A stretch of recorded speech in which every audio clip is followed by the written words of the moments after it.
Thundermax, huh? The internet says these are blowing motors up. Jake, why are you trying to get me riled up this early in the morning? I'm only on coffee cup number 2. No, the internet says, well, some people on the internet say Thundermax can blow engines. What's your thought? Mean, I've tuned a lot of bikes with Thundermax.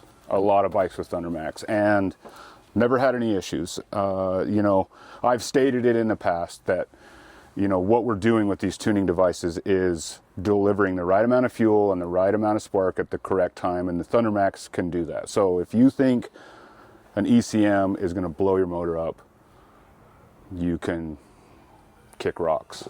I mean, fuck right off. Exactly, yeah. It's just the truth of it. So the proof is right here. I just got done tuning this one. I stayed late, got it done last night.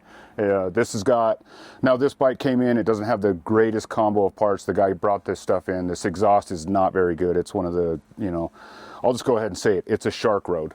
Yeah. You know what I mean? Like, and we told the customer, you know, you checked him in and you said, this pipe is not going to work well. We have not had good luck. And we tried to say, hey, we should put this, you know, we had another S&S on the shelf.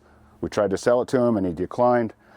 And so I think that the low RPMs are a little rough. I don't really love the power curve. It's not that great. Yeah. We knew that going in. He knows that. We educated him. But anyways, fully tuned. It still makes decent numbers. Made 127 and 133 torque.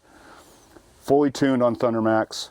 And so the dudes out there saying that it's going to blow your motor up can, you know, they can fuck right off, like you said. Yeah.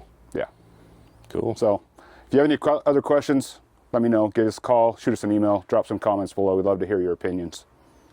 Dude, it's colder than a penguin's ass in here, too. It gets a little chilly.